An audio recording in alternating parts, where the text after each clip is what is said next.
Paratmanamekam Jagadbijamadyam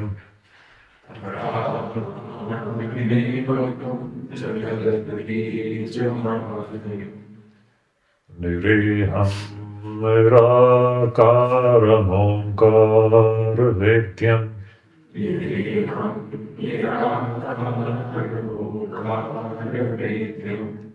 Yato Jayate Palyate Yena Vishwam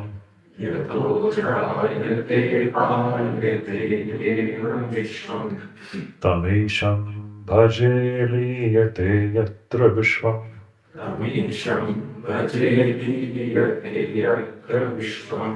Sahana Bhavatu Sahana Bhunaktu Sahaviryam Karvavahai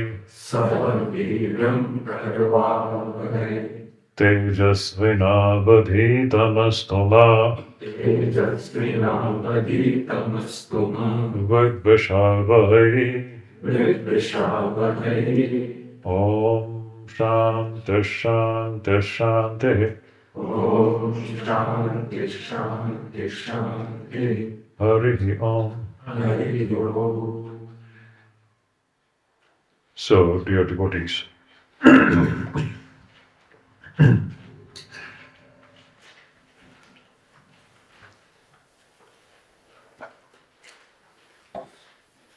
Brahma Satyam, Jagat Mithya. Brahman alone is true. Brahman alone is actually existing. That thing which we are referring to as world, or Jagat, it appears to exist. So we have seen the illustration, which actually Shankaracharya refers to as Bhashya, Patachitravat, just like a painting on a canvas. Today we can understand it better by using the analogy of the screen and movie. When we see the movie, what do we find there? Is the movie really existing? But it appears to exist. About this movie, we cannot say that it is unreal for the time being. Nor can we say that it is real. What is actually existing when the movie is being watched is the screen. And here, what does that stands for the movie here? The waking, the dream, and the sleep state. This movie is beginningless. You see, if you go by Shankaracharya's definition of Maya,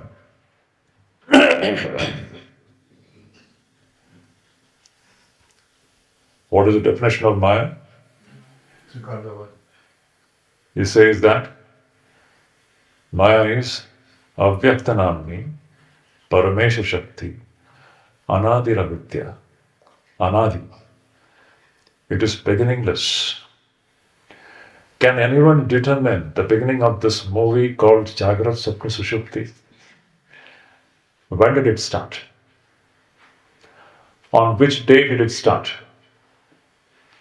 At what time did it begin? Can anyone start them?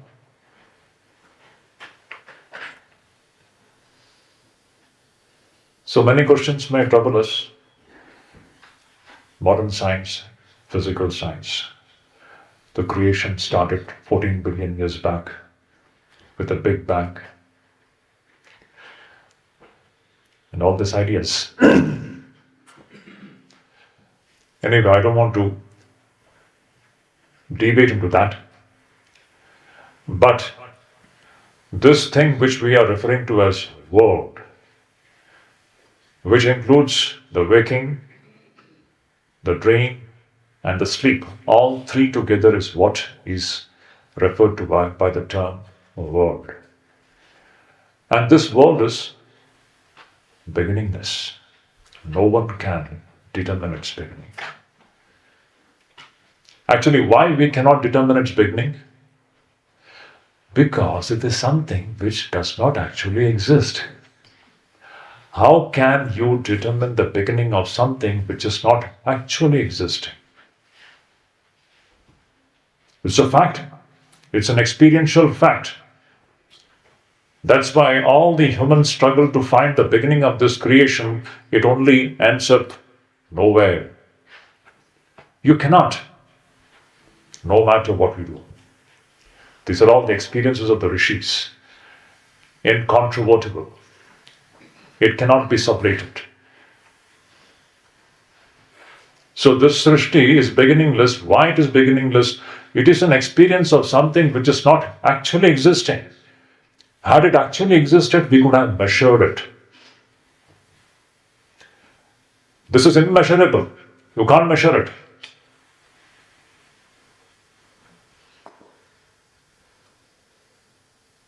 It is mysterious.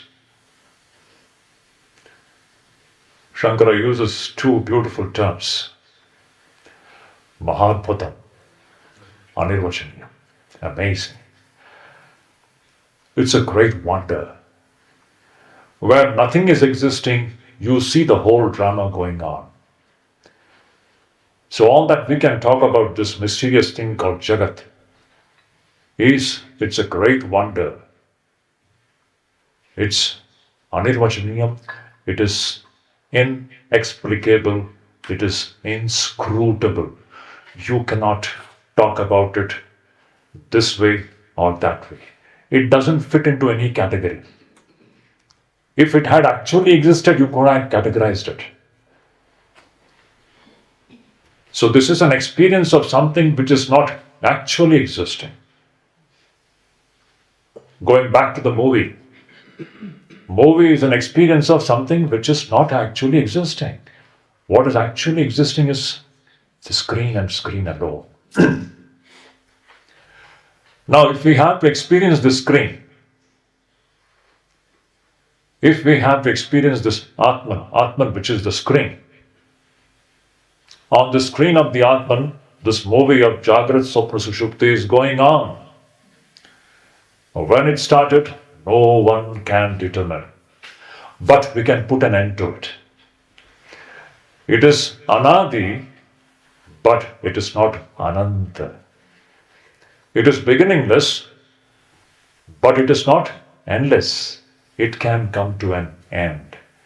When knowledge dawns, this Maya comes to an end.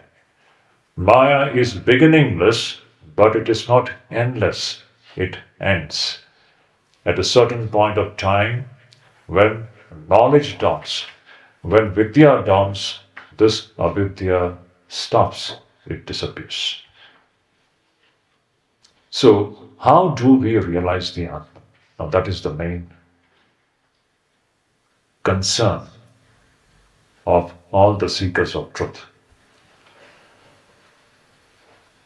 So, Mandukya Upanishad, very systematically, in stages, it is taking us to the reality. From the movie to the screen.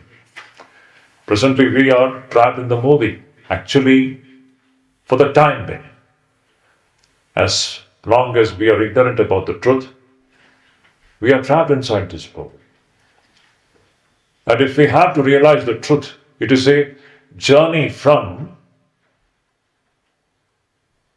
our present state in which we find ourselves as a character inside the movie. Is it not? Inside this movie, we are all just like characters. I am Swami Shuddhidananda. He is Ananta. Somebody else is something else. We are all the different characters inside this movie. From this state to the Atman, it's a transition from. Now, if you all remember in the Vedas, a great prayer comes in the Brihadaranyaka Upanishad. The prayer is, O God, take me from unreal to real. Asato ma sadgamaya. Tamaso ma jyotirgamaya. Take me from darkness to light. And mrityor ma amrutam gamaya. Take me from death to immortality. So this is a journey from, you see, as characters inside the movie, we are all in the grip of death. As characters inside this movie, we are all living in darkness. And as characters inside this movie, we are all living in a mysterious realm which can be said to be unreal for the time being. So it's a journey from unreal to that which is real. The screen is our true identity. Atman is our true identity. It is a journey from darkness to light. It is a journey from death to immortality. So, the Upanishad is very systematically and gradually taking us from this darkness to light, from death to immortality. How it is doing that? Using Om. Here the method is to understand the meaning of Om. So the first mantra started by saying that Om iti etadaksharam idam sarvam. Idam sarvam is nothing but Om. Now, idam sarvam means the whole of this world. And when I'm talking about world, it means the waking, the dream, and sleep. So all this is what? Om. Yad bhudam, yad bhavat, yad bhavishyat, sarvam omkara eva. Now see, you're not leaving anything. Nothing is left out now.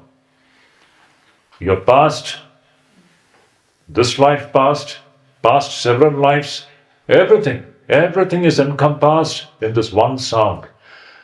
Om. Present, it's Om. And all our thoughts about the future, it's Om. The 3 points of time is Om.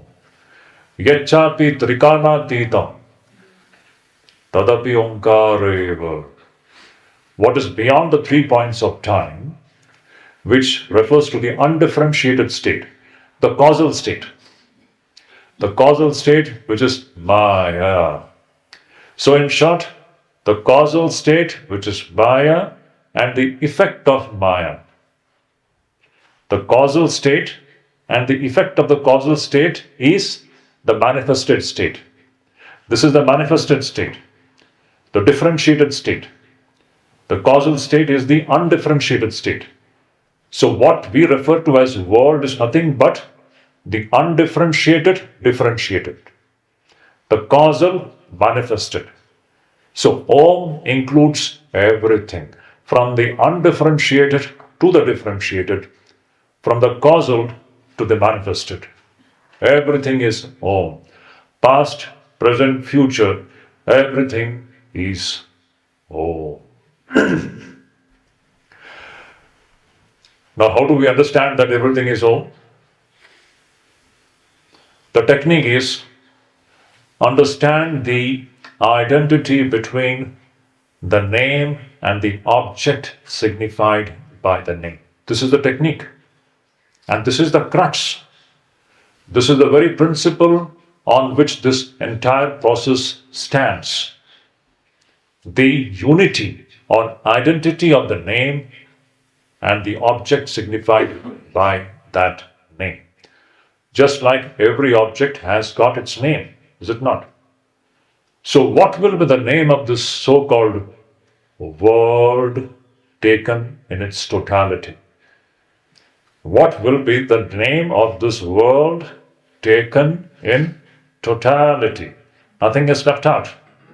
Just like this person has got a name, Ananta, is it not? Similarly, what is the name of this world in its totality? The name of this world is Om. How do we understand that?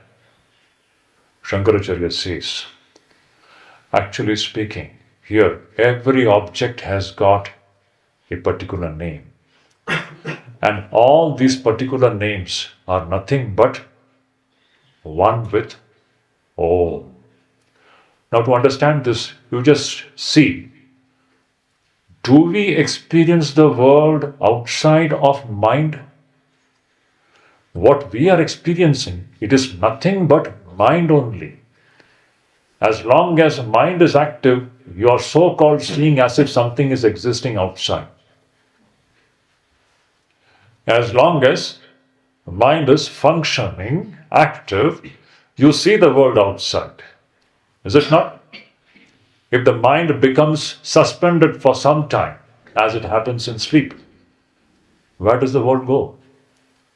The moment when we get up from sleep, what happens? The moment you open your eyes, the mind is functioning. The moment mind is functioning, the world is back. The mind suspended, the world gone. Mind manifested, world back. Mind suspended, world gone. Mind manifested, world is back. What is this world? It is nothing but mind. Any doubt? This is not only a case of waking and sleep. You can check it out in profound meditation. Anyone who has profoundly meditated, these are all experiential facts. You can see it for yourself. The more and more the mental function begins to calm down, the more and more the activity of the mind begins to become silent. You will see your perception of the world begins to vanish, even in meditation. So this is the connection between what we are seeing outside as world and mind. They are one. In fact, Shankaracharya in his commentary says, what is this world? It is manaspandana matra. Amazing term. This world is what? It is manaspandanam. It is just the vibration of the mind. Nothing else. What we are seeing outside, it is nothing but manaspandanam. It's just a mental vibration, that's all. When mind is vibrating, we are seeing the world outside. When the vibration of the mind begins to subside, you will see the world also will begin to disappear. Now the next question is, what is this mind made up of? What is this mind made up of? It is just words. So these things, see, don't just take because I am saying. You have to come to firm conviction, free from all doubts and suspicion. In Sanskrit, it is said as Nisandigdha Jnanam. Nisandigdham means without doubt. You have to come to such conclusions without a trace of doubt. What is mind? Mind means words. Can you imagine mind without words? Check it out. You have to verify it for yourself and see. There is no mind without words. Mind is all what? Words. And all these words, particular words, this total conglomeration of particular words is what is this world? Is it not? This total connection of so-called particularized words is what is world. And what are these particularized words? These particularized words are nothing but Om. It is Om is that undifferentiated sound which is getting differentiated and particularized in the form of these individual words. And this is what is appearing as world. Now, this is the connection between the word and Om. It is in this sense that the Upanishad is saying that whatever we are experiencing here, it is all nothing but Om. So, this connection between Om and the object signified by Om. What is the object signified by Om? Loudly. Loudly. Jagat. What is the object signified by Om? Jagat. The entire world.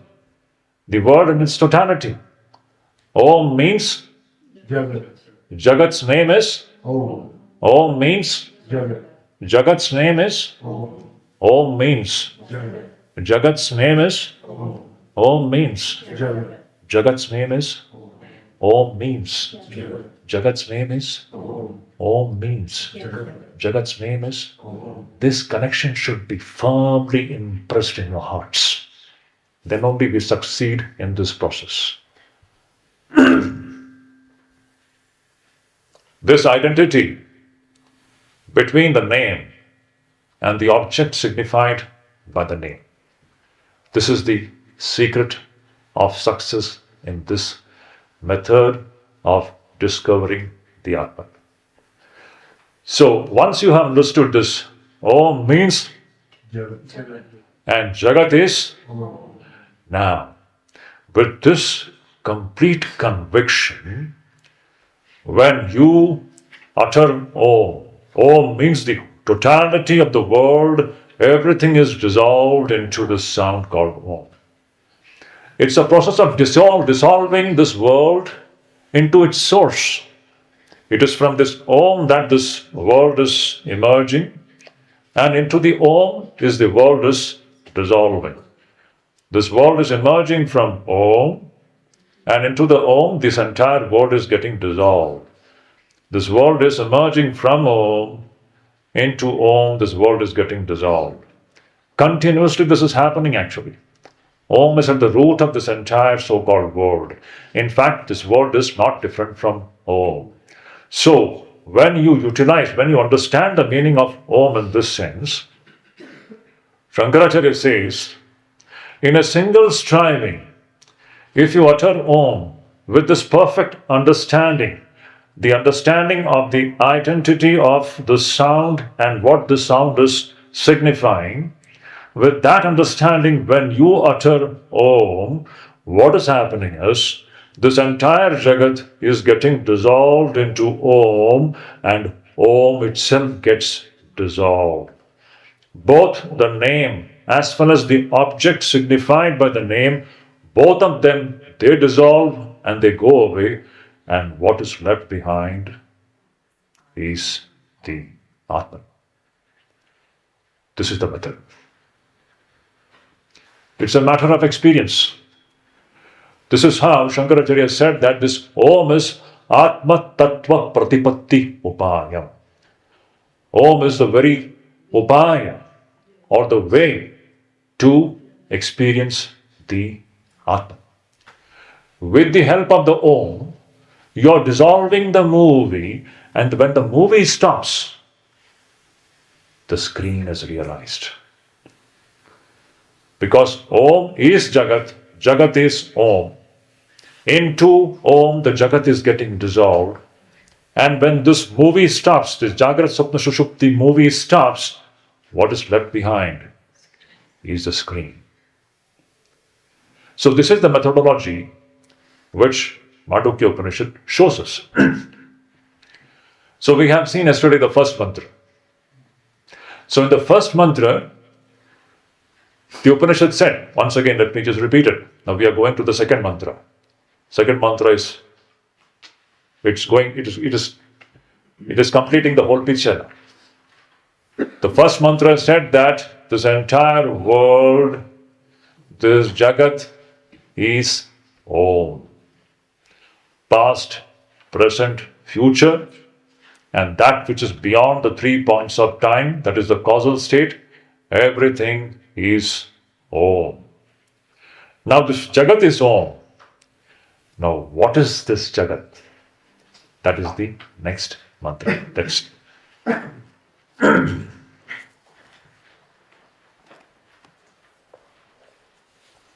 Sarvam hi etat Brahma. Ayam Atma Brahma. Soyam Atma Chatushpad. It's a beautiful. Actually, if you understand, that's why in our tradition it is said, these first two mantras are sufficient for self-realization. Nothing more is needed actually. Nothing more is needed. You don't have to read the remaining portion at all. For a person who is competent, these first two mantras are sufficient for complete, full, blazing illumination. Nothing more is needed. The delusion is gone. The truth is revealed. If we are competent to understand what the Upanishad is conveying in these two mantras. Now, what was in the first mantra referred to as Om? What was referred to as Om? This entire Jagat. Is it not? Idam Sarvam means the entire movie on the screen was referred to as Om. Is it not? The entire movie on the screen, Idam Sarvam, the entire movie was given. It was not given. The name was not given. Its natural name is Om. It is not somebody is giving this name to the movie. This is the only natural name possible. To you and me, our fathers and mothers, they gave us the name. But there is a natural name for this word. The only name possible for this word is Om. And you have seen why it is Om. Om is the only name possible. Because it is from Om, this Shabdam, this undifferentiated sound, that this entire world is coming out. Now, this being the case, means this entire movie is given the name Om.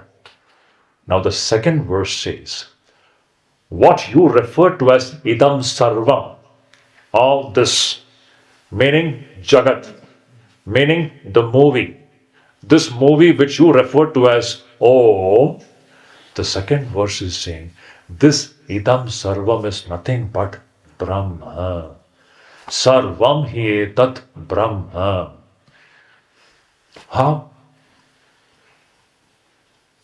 If you just look into that screen and movie analogy, tell me, when you are watching the movie, what is that entire movie? Is that entire movie anything different from the screen?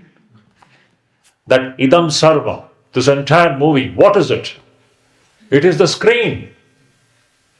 What we named as Om, Idam Sarvam, the entire movie, the Jagat, the totality of the phenomena of universe or world.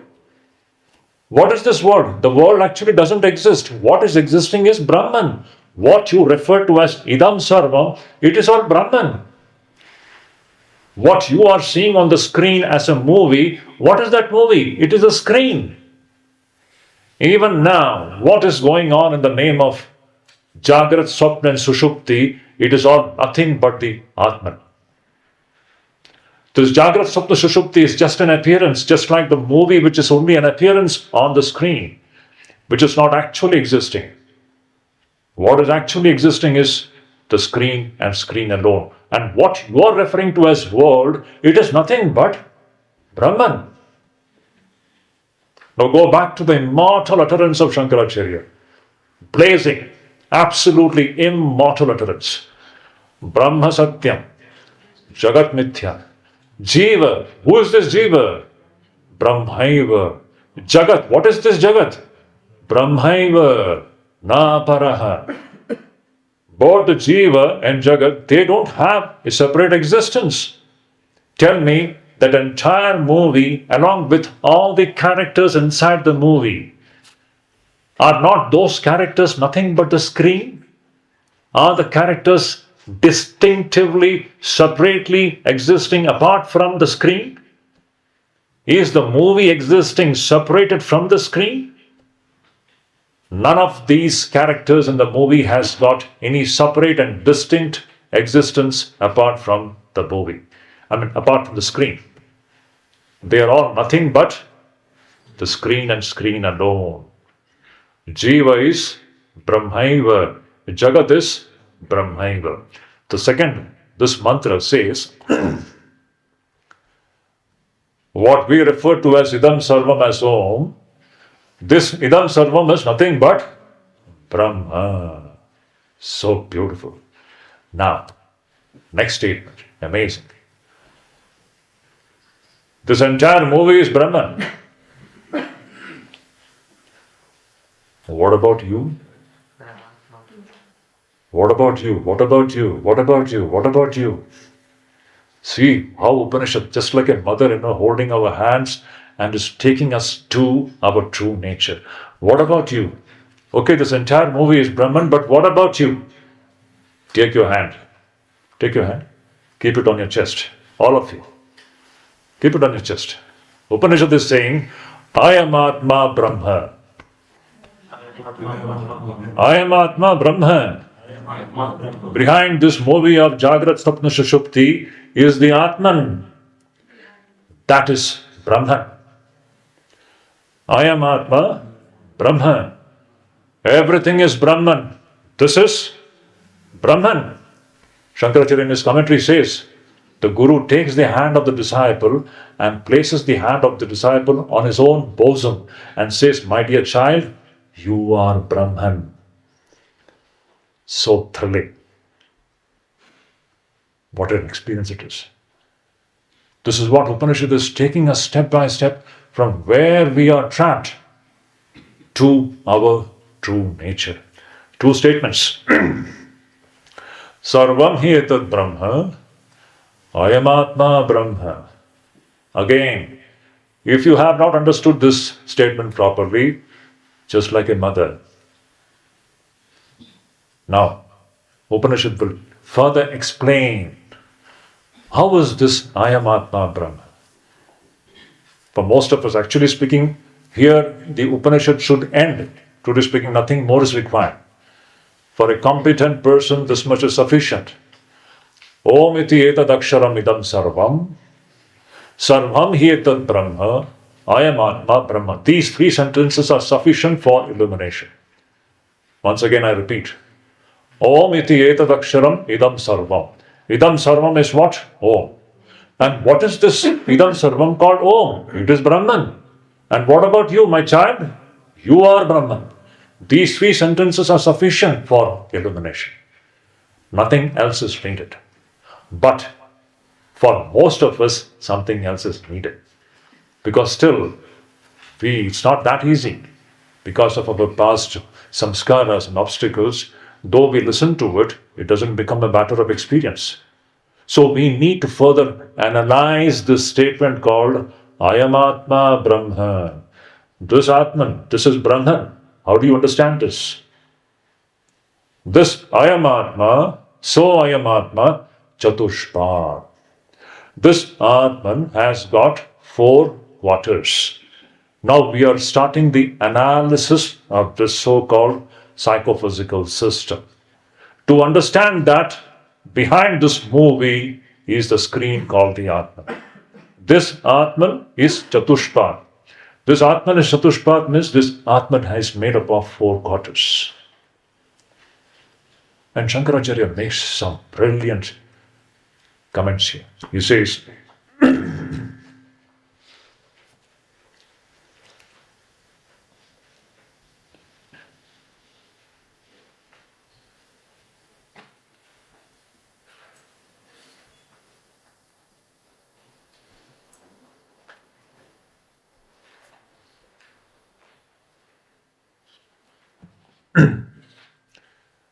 Shankaracharya says here, so I am Atma Chatushpad. Now see, this is your description which is going on, okay? It is your description which is going on. It is my description which is going on. It is my description. It is your description. It is your description. What are you? You are Chatushpad Atman. What are you? You are Chatushpad Atman. Atman with 4 quarters. How do you understand that this Atman has got 4 quarters?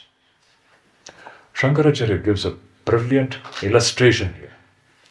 He is saying, these 4 quarters of the Atman They are not like the four legs of a cow. I will explain this to you. It's very important. Shankaracharya is saying that these four quarters of the Atman, they are not like four legs of a cow. Then what? They are like the four quarters of a coin. The word used here in his commentary is Karsharpana.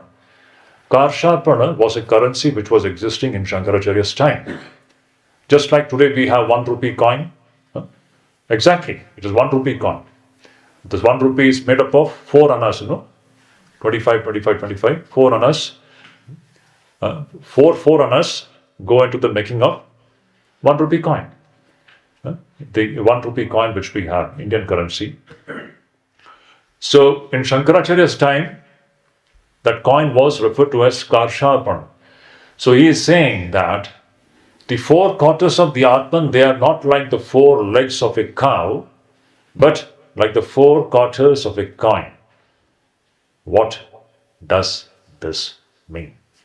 Why is he saying that the Atman's four quarters are not like the four legs of a cow?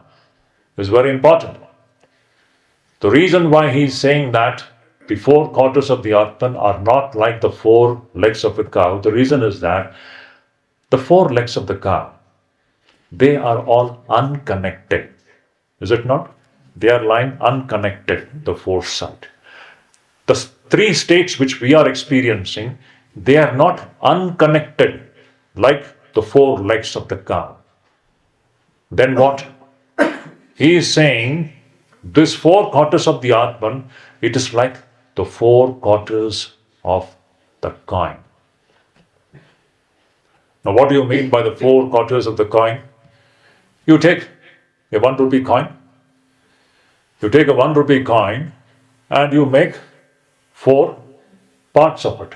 4 quarters. You can draw 2 diameters and you can cut it into 4 parts.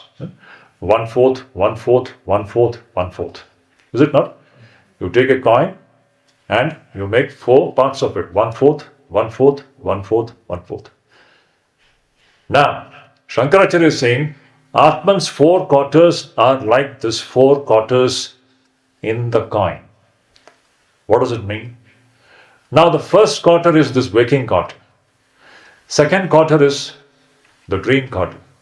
The third quarter is the sleep quarter. And the fourth quarter is not a quarter. It is actually the totality of the coin.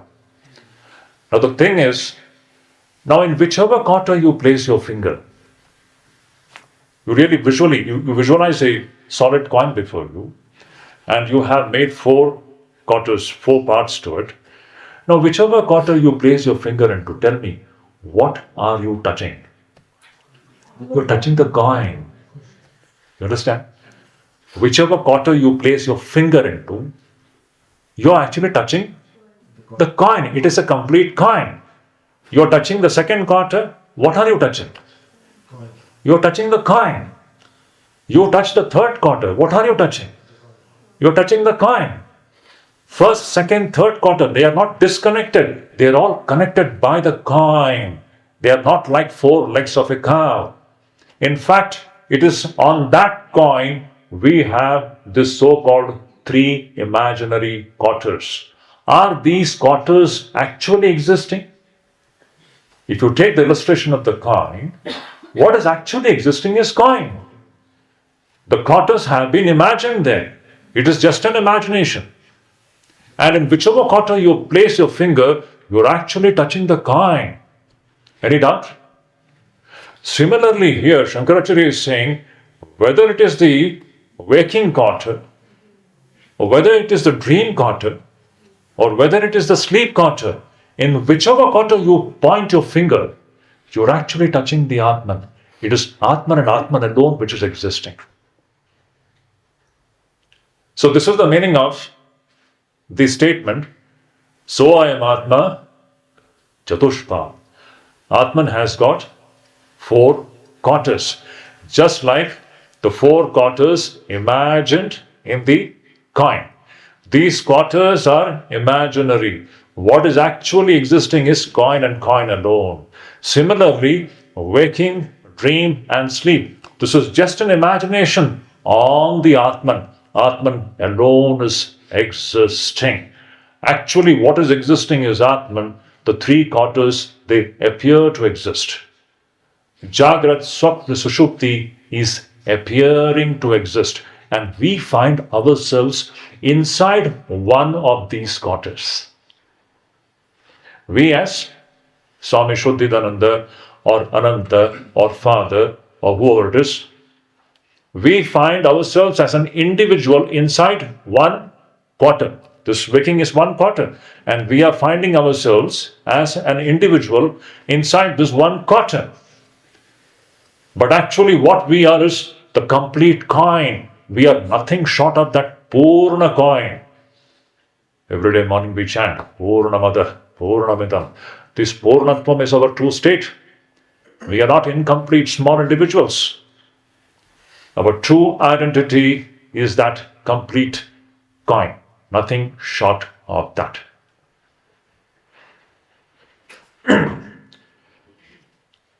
And how are we going to experience our completeness? How are we going to experience our fulfilled state of being the complete coin? For that, the process is, as yesterday Father was talking about it, that each quarter, each preceding quarter is dissolved into the succeeding one. The waking is dissolved into the dream, dream into the sleep, and sleep into the turiya. This is the process. It's a process of dissolution.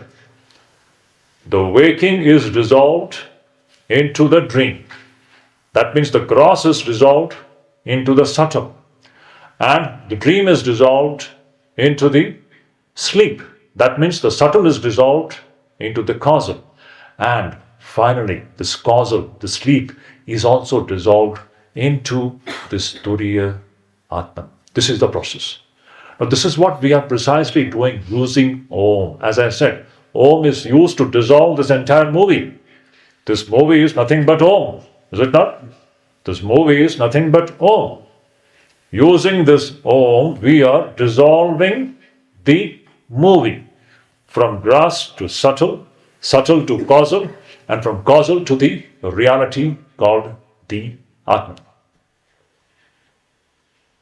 So Om is that technique by which we dissolve the movie and realize our true nature as the complete coin, the Atman. That is why Shankaracharya says, Om is the name of the totality of the reality. In a secondary sense, Om means the movie.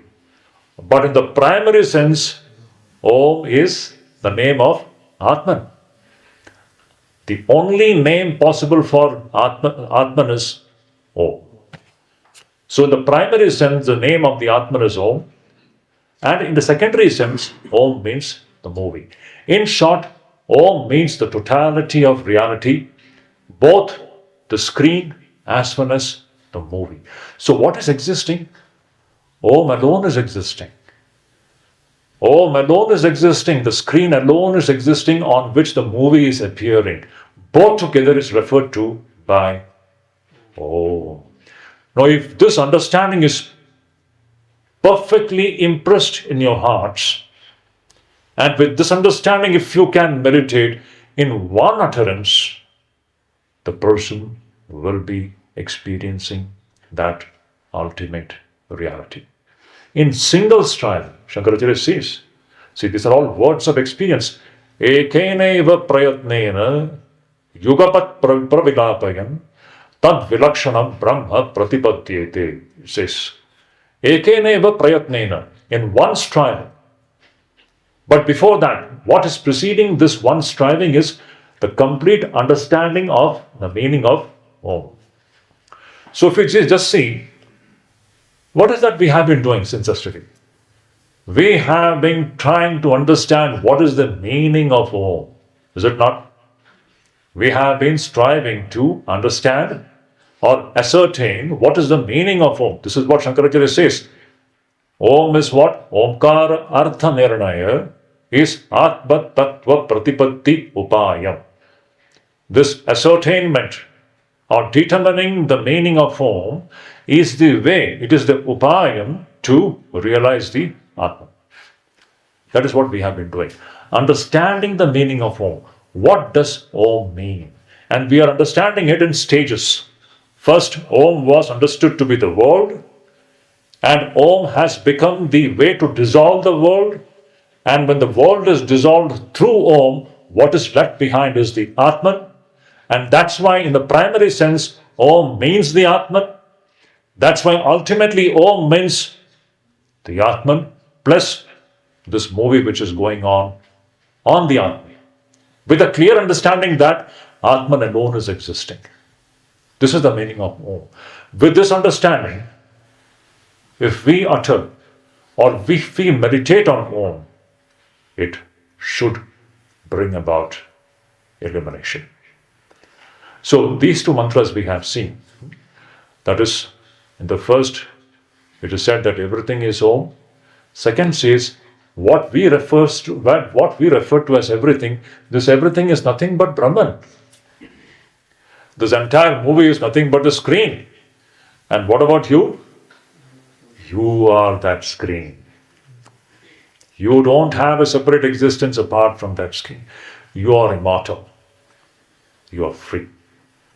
You were never bound.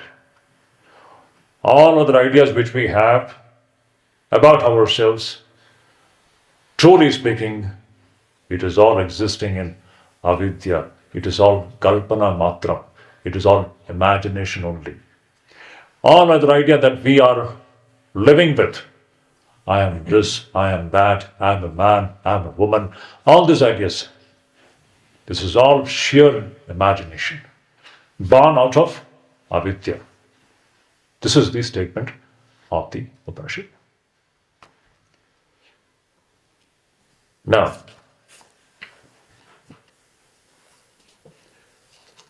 the Upanishad said that. Should we go ahead? I think the Upanishad is over actually. You can go back home now. Nothing else. But if we have not understood, then we have to analyze further. That is the thing actually. Now it is a further analysis of what we have discussed till now. Actually, these two mantras are sufficient for illumination. So you can decide whether to continue or whether you should be going back. If you are going back, I'll be very happy. I'll think that you have become illumined. Pardon? Because the flights are So anyway, so let us take it for granted that we have not fully understood. So let us further analyze. Now the analysis starts actually. Analysis starts now from here. What is the meaning of Chatushpad Atma? Now from here the analysis further goes deeper for us to understand how we are that Atma. So now will come the description of the so-called 4 quarters of the Atma. One by one. Upanishad will describe what is this first quarter, what is the second quarter of the Atman, what is the third quarter of the Atman, and finally, what is this Atman? Step by step.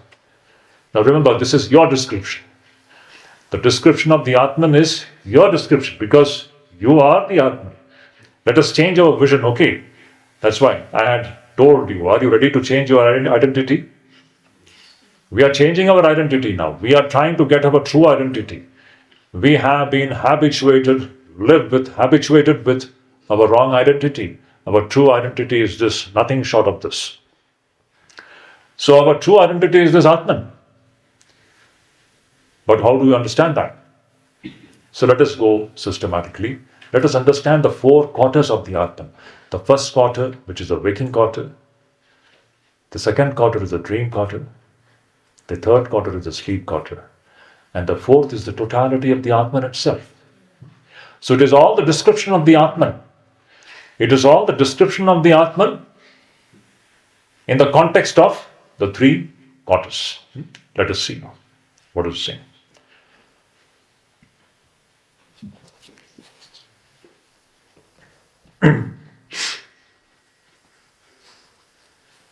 The third mantra, it says, Jagrita sthano bahishpragyah saptanga ekon vimshati mukha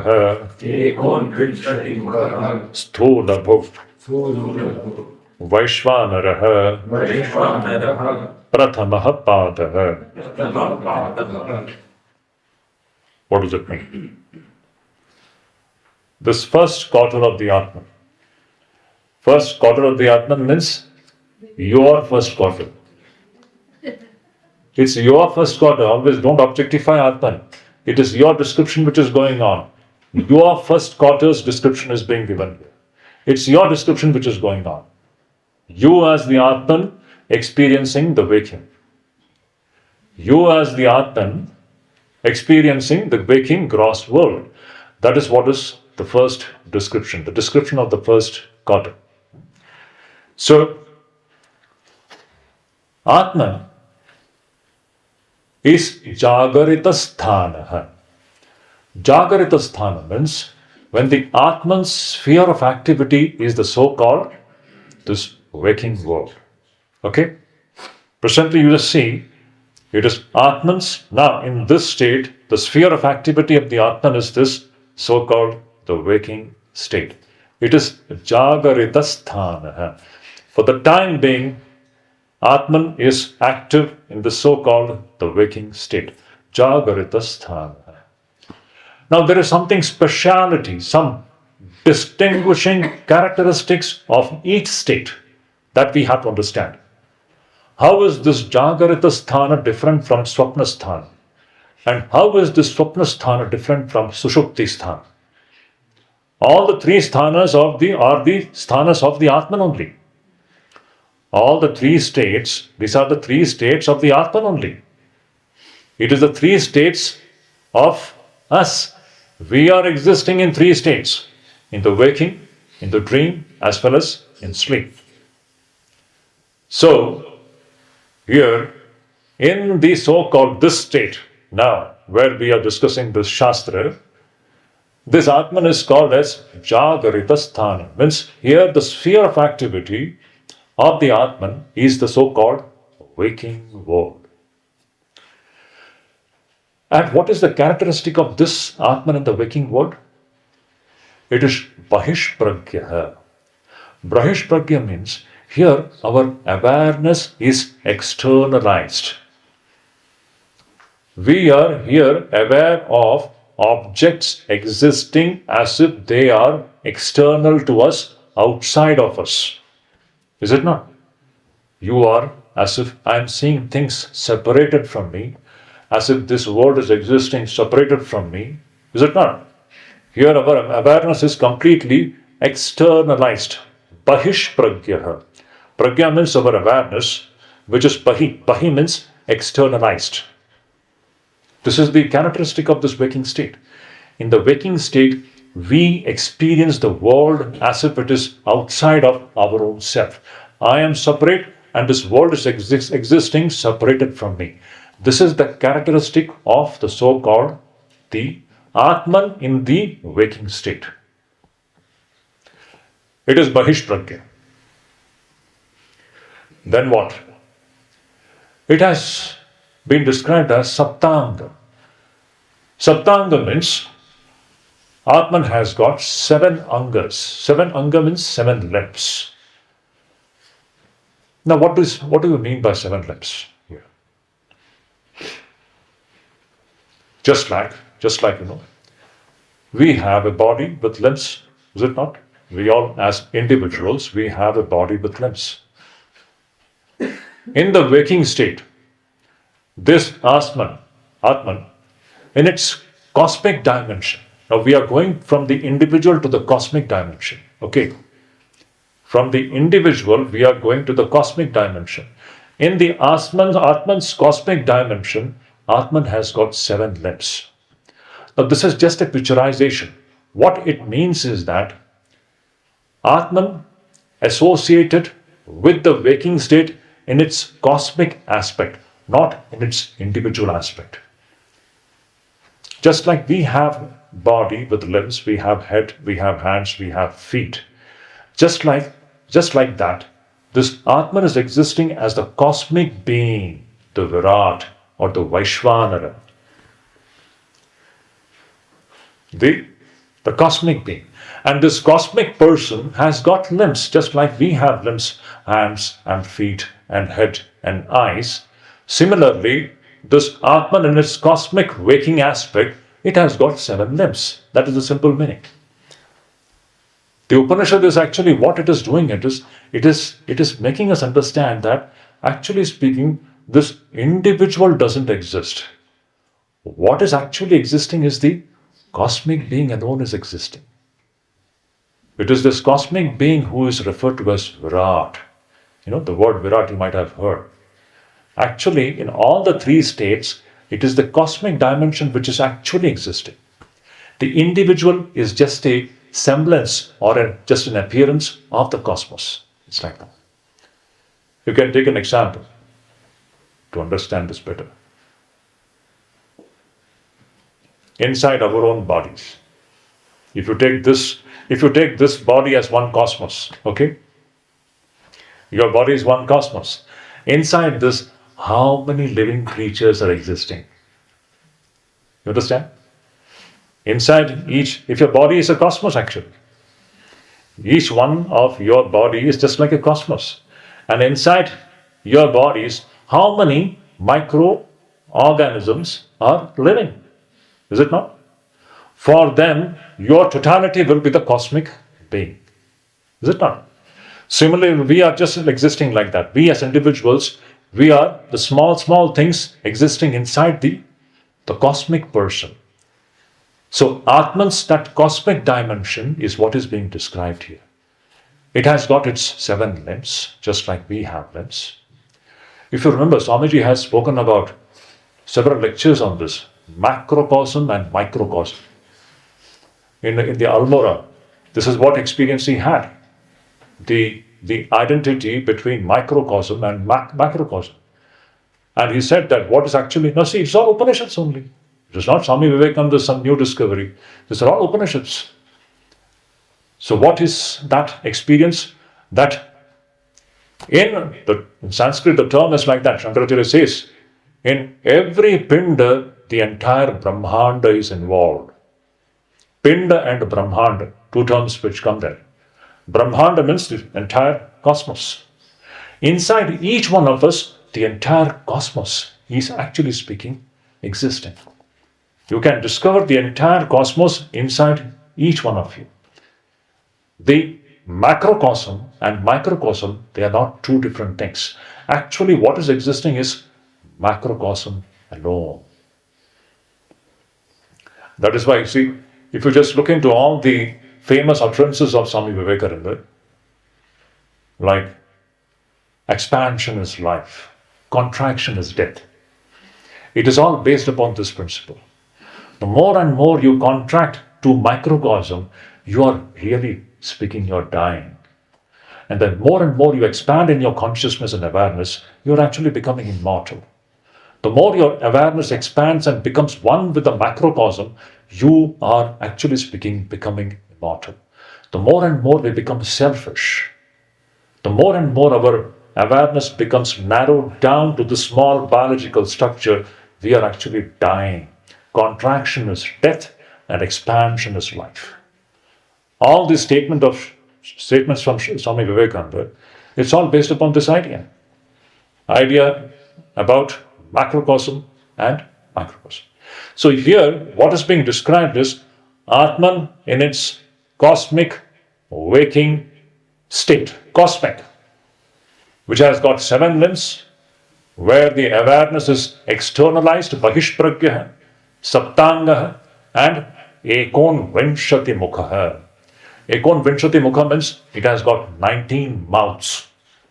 What do you mean by 19 mouths?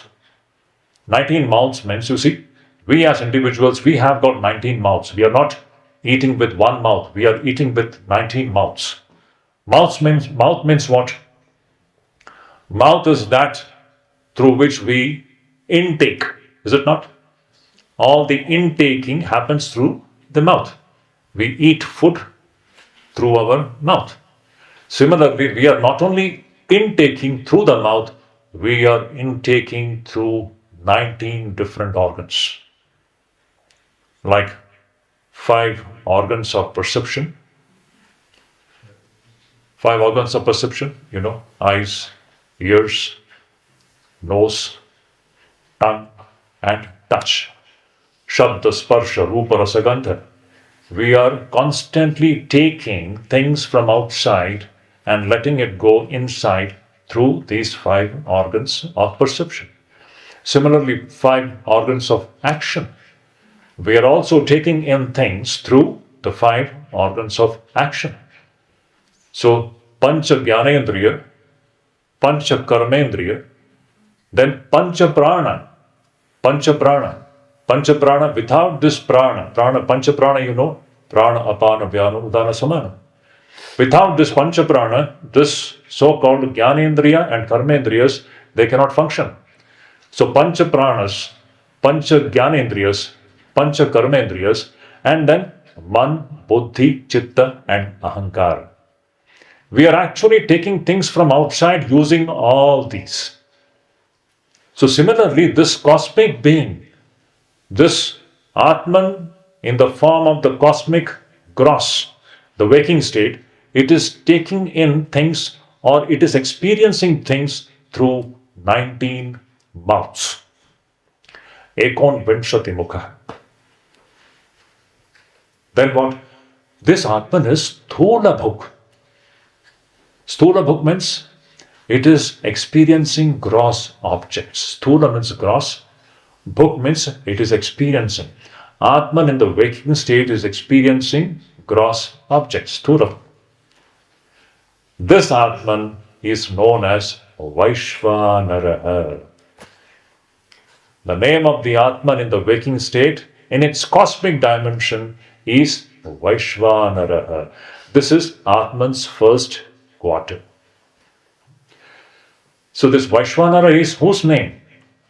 It is Atman's name. Okay. Atman will be given 3 tentative provisional names.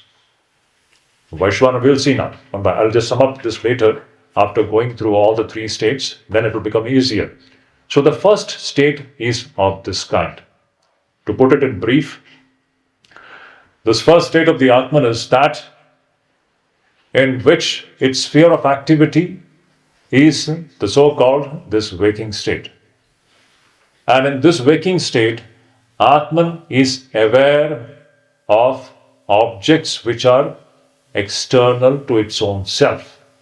The awareness is externalized, Bahishpragya.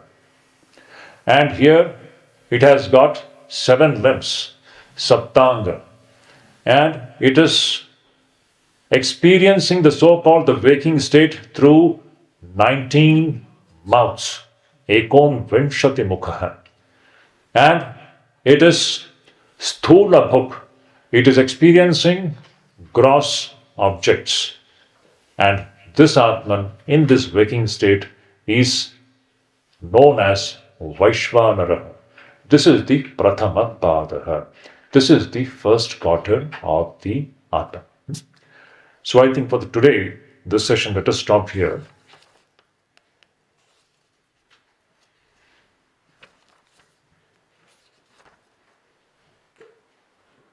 In the afternoon, we'll take up the next verse, Sapnasthana. If you have any question related to what we have discussed, take it up. Don't divert here and there. Yes. What are the 7 limbs? 7 limbs. Yes, 7 limbs are, see, Shankaracharya, I'll just read out from Shankaracharya's commentary. Just like we have the head. So the cosmic being's head is what? The heavenly region, the heaven region. It's a sphere. It's a heaven. You may say external space or something beyond the solar system, something like that. is the heavenly region is referred to as the head of this cosmic being. Then the sun is its two eyes.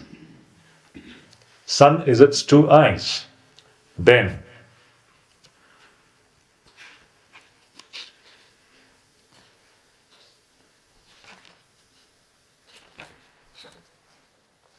Well, Swami, we have it here. pardon? We actually have it here. I didn't see it. So air, ether. Yeah, I'm just coming to that point. You see, here, I'll just read it from Shankaracharya's commentary. He says, of that Vaishvanara, the effulgent region is its head. Effulgent region, it actually refers to, see, there are several lokas here, no? Bhur, Bhuva, Swaha, Maha, Jana, Tapa. The higher planes. So, one of these higher planes is referred to as the head of this Vaishvanara. Then, the sun is eyes, just like we have eyes. The cosmic beings. Now, see, this is see, you should not be taking it literally, okay? This is meant, this one thing we have to catch it. This is just to facilitate the expansion of our awareness, that we break away from our clinging to this microcosmic identity and discover our macrocosmic dimension. To facilitate this kind of a picture is being painted. Remember this should not be taken literally. One thing, we should remember that when the Vedas, of this illustration which is being given, it is from the Vedic context. The kind of life which people lived at that time, even during Shankaracharya's time, at that time, the whole context was Vedic actually. The day-to-day life was completely based upon the Vedic principles, right? Every day, the householder would do Agnihotra sacrifice. Now, why I'm referring to this point is, here this point will come. So, this illustration, this is the Vedic paradigm which is being kept before us. But we should understand the basic principle. In and through this illustration or this figure which is given of the cosmic being, which is described as his head is like the higher sphere, his eyes are the sun, and all this, what actually it is wanting us to do is that we need to come out of our microcosmic identity and discover our macrocosmic dimension. That is the point. The awareness has to be expanded. That is the main principle. So to facilitate that, this picture is being kept before all of us, that of that Vaishvanara self, the effulgent region is his head, the sun his eye, the air his vital breath. The air which is moving, that is the prana. Just like inside this individual body, there is a prana which is moving on. Here the air which is moving, just see, so beautiful it is. The wind which is moving is actually the prana of the cosmic person. It's so beautiful it is. And vital breath, either Akasha is the middle part of his body. Either Akasha is the middle part of the body, just like we have this trunk. Similarly, Akasha, either space, the Mahakasha is the middle part of his body, in which the wind is blowing, the wind is like a prana, and the sun is like its two eyes, and the heavenly region is his head. This is the description of the cosmic being, it's like that, with 7 limbs. And then, either is the Akasha, the middle part of his body, water, his kidney, just like we have a kidney and a bladder where our urine gets accumulated. Similarly, here, this whatever is there, it's just like the kidney of the cosmic being. Whatever water is existing here in this planet, it is just like the kidney of that cosmic being. And earth is his feet. Earth, this Mother Earth, is the feet of this cosmic being.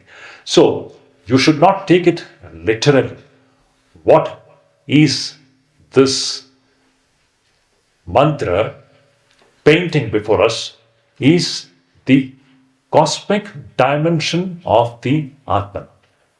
And it is being given to us so that we need to understand we are actually that. The point is we are not limited to this small body. Even in the gross state. Now see, we have not realized Atman. Even before realizing the Atman, even in this cosmic dimension, actually speaking, we are not limited to this so-called, this biological structure. We are one with the cosmic world, this so-called cosmic waking world. No one is actually speaking different from us. What is actually existing is this cosmic person alone is existing. In that cosmic person, the so-called so many individuals are appearing. This is what the Upanishads want us to understand. So it's all the method of expanding the human awareness from the microcosmic to the macrocosmic, from the Pinda to Brahmanda. The more we grow from Pinda to Brahmanda, you see, you are reaching closer and closer to reality. And more we remain clinging to the Pinda, the more we are attached to the microcosmic dimension, we are literally embracing death.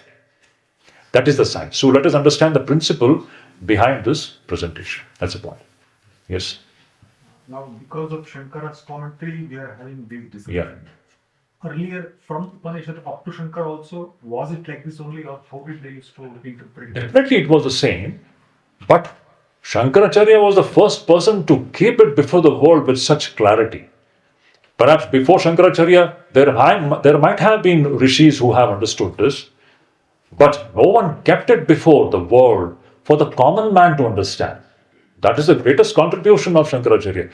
Just tell me, who can understand Upanishads without Shankaracharya's commentary? Anyone dare? Impossible. Impossible. That is the immortal contribution of this greatest spiritual master. He has taken the cream of the Vedas and he has kept before all of us. And in such simple language, see the clarity of it. Who can understand the meaning of Om iti etat aksharam idam sarvam without reading the commentary? Just tell me. The most mysterious things put in such simple and such brilliant clarity and with such precision. That is the amazing, absolutely no match. It is because of him today that we are reading and everybody is talking about Upanishads. Otherwise, who can understand what these Upanishadic mantras mean? Absolutely. So it is not that there were no rishis. How did that come? It is oral or deviations could be there. Somebody might Yes. Definitely. Yes. So oral tradition, of course, it was all oral tradition. And see, that is why, now here we have to bring that concept of avatar. These special manifestations come when people begin to give all kinds of wrong interpretations of the Upanishads. That is what was happening during his time. Preceding Shankara's time, there was total mess. People had messed up with the Vedas. All kinds of wrong interpretation was in currency.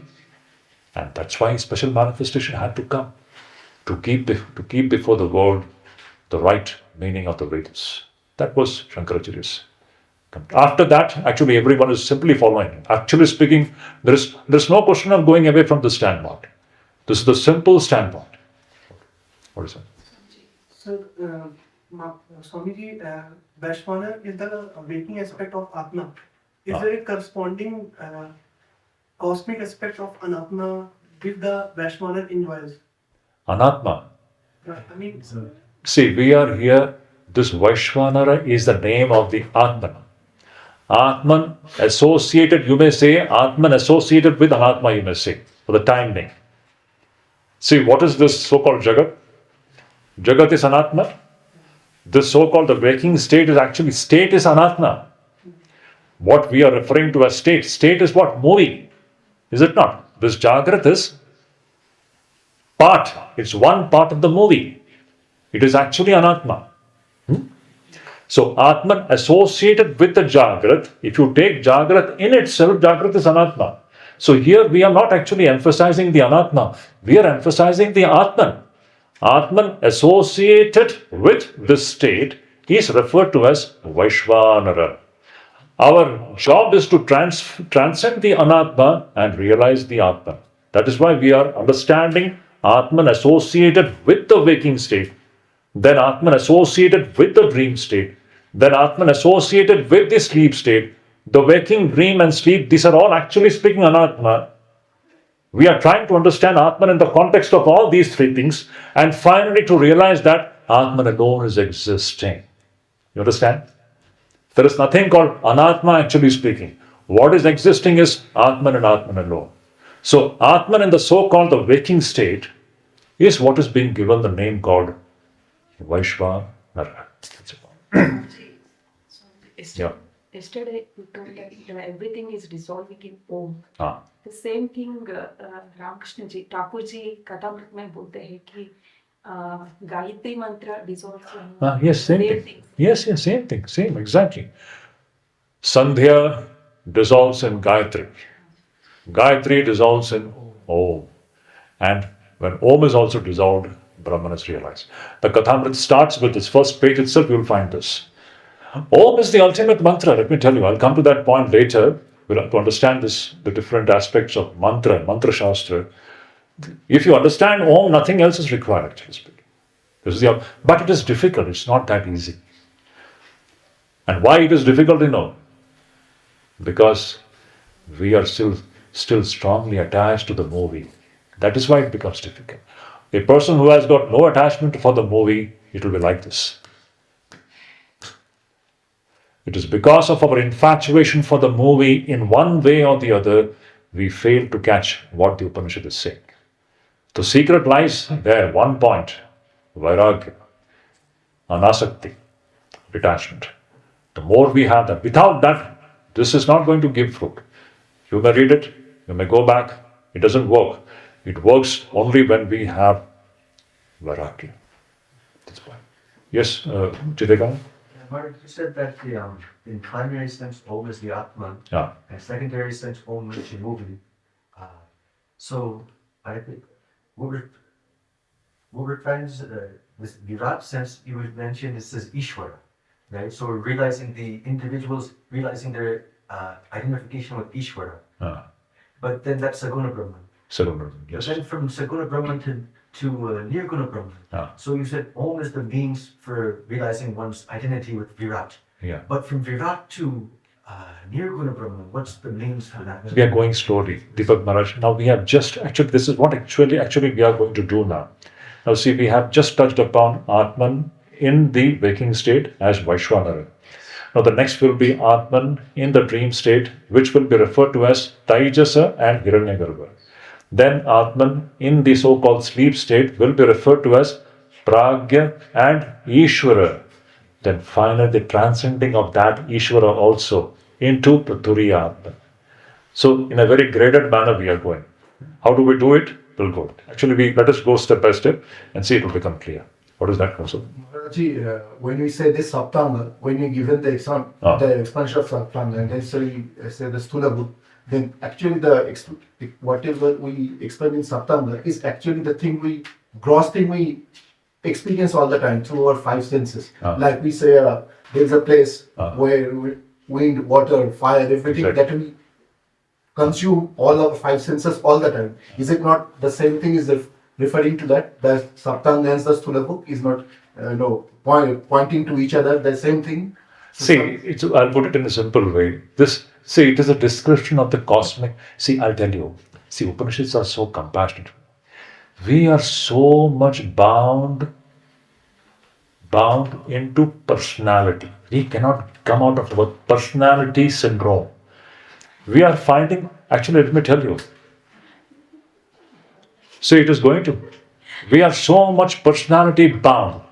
Yes, this is our disease state. I am a man, I am a woman. This personality, this getting bound in a small biological framework. Is it not? I'll tell you, now this is all profound psychology. Why are we always imagining God in some human form? That is the very demand of the human psyche. You can't escape it. Actually, God is not a person. Write it down. God is not a person. Please write it down. You make him a person because you are finding yourself to be a person. It is the very demand of the human psyche.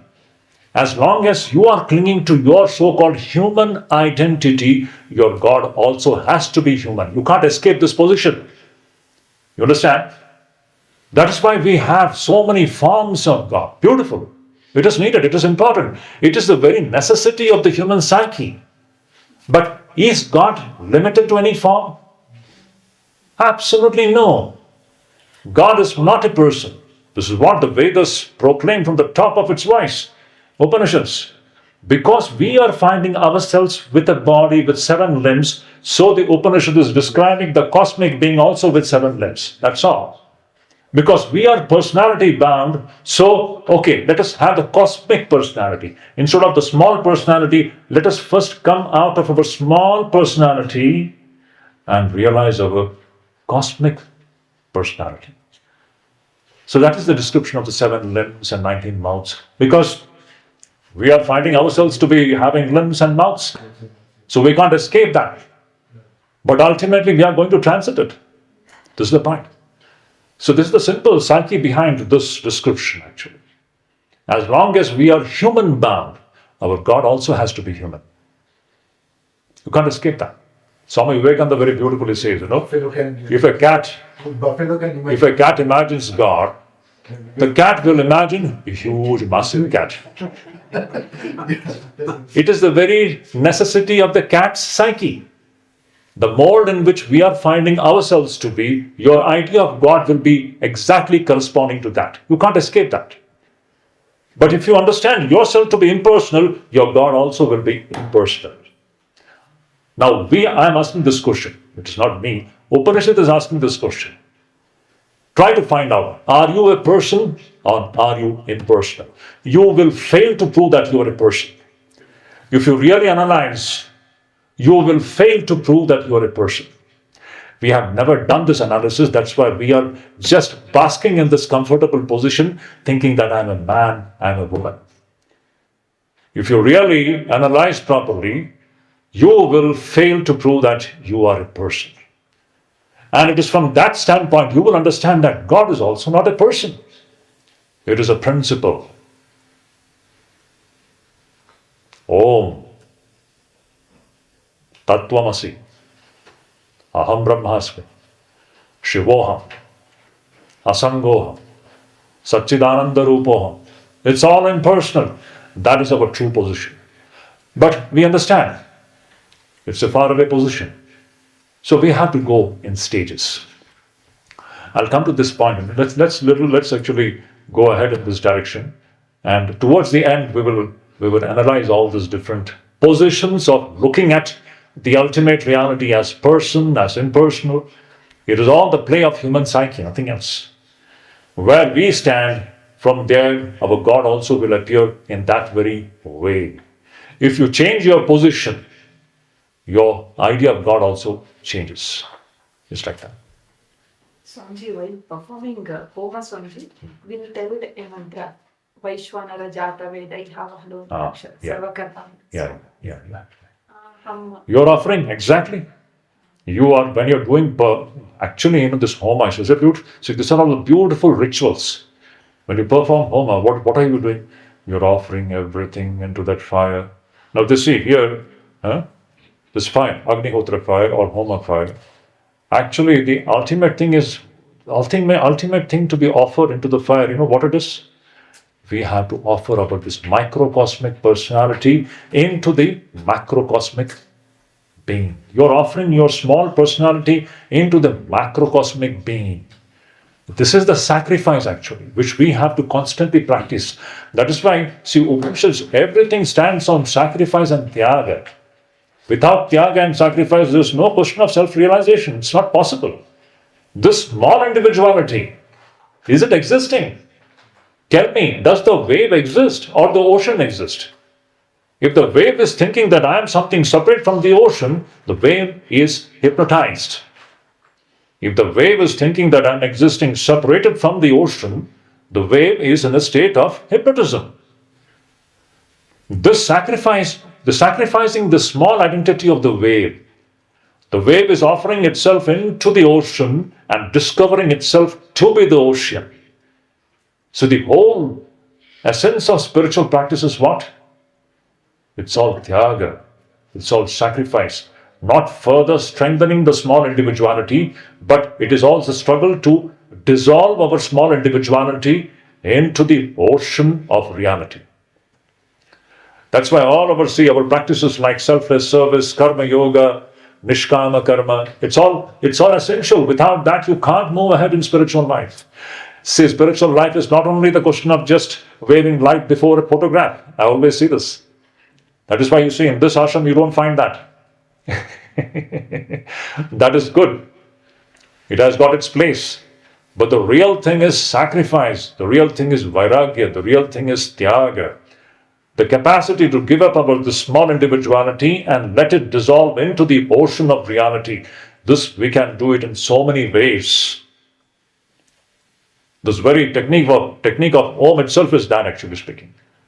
Om is meant to dissolve our small individuality into the ocean of the infinite reality. One more question we can take, and yes, Nehaji? Is Vishwarup, which Bhagavan Sri Krishna mentions in Gita, same as Vaishwana?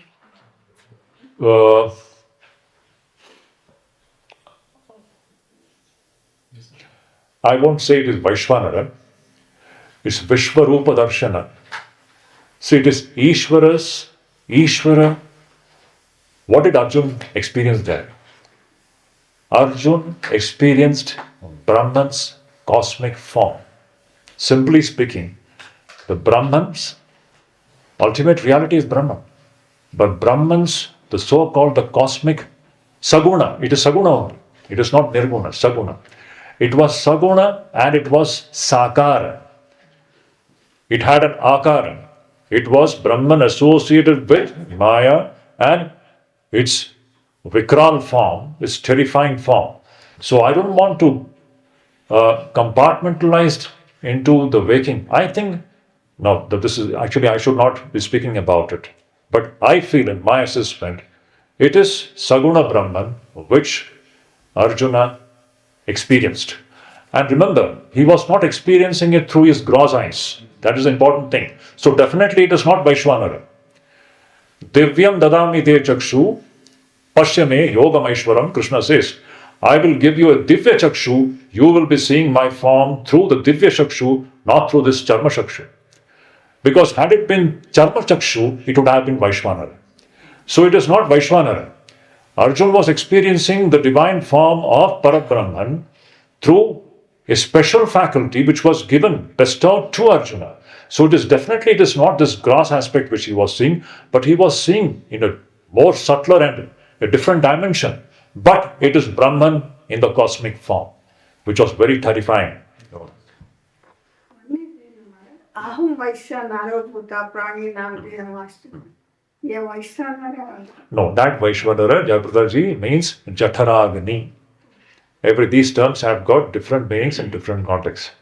So what 15th chapter says, Aham Vaishwanaro Bhutva Praninam Deham Ashritaha, that Vaishwana refers to the fire which is there in your stomach, which is digesting all the food. The fire which is there in the stomach, which digests all the food, that is referred to as Vaishwanara in that context. Swamiji, Vaishwanara and Virat, how are they related? It's same actually. That's it. Vaishwanara and Virat, they refer to the same thing. So any other question? Otherwise we can. Yes, Ramphul, one last question. Maharaj, yesterday you mentioned that the world is indifferent from mind. Ah. And mind is indifferent from the world. Shabda. Mm-hmm. So we condense the entire world into words. Mm. And all the words are like communication of the manifestation of Om. Oh, exactly. So the world is indifferent from mind. Now the question is, well, there are two questions that arise from here. Is the world what its objective reality other than the mind? For example, for me the world would be different, for her or for him the world would be different. So is the world has an independent reality other, like when I'm sleeping others are waking. So for them the world exists, for me the world doesn't exist. Yes. So the world has an independent reality? Absolutely no. The world is existing only in relation to your mind. When your mind is active, you are experiencing world. Now, other person, when that person's mind is inactive or when the mind is suspended, that person sees the absence of world. We will come, actually, just run for a bit. Actually, your question is actually centering around certain points which are going to come. Just wait. You just note down this question, and if it doesn't get answered in next 2 days, you raise this question again, because we are now going into the deeper aspect of it. Shankaracharya is going to tell something wonderful. Let's wait. So let's start here. Om Shanti Shanti Shanti. Hari Om Tat Sat. So, lot of food for manana. You have to pay a lot of attention to the first 2 verses. Om iti etadaksharam idam sarvam, sarvam hi etad brahma, ayamatma brahma, ayamatma chatushpad. And of the 4 padas, we have seen the first pada. You have to think about it, think about it, think about it.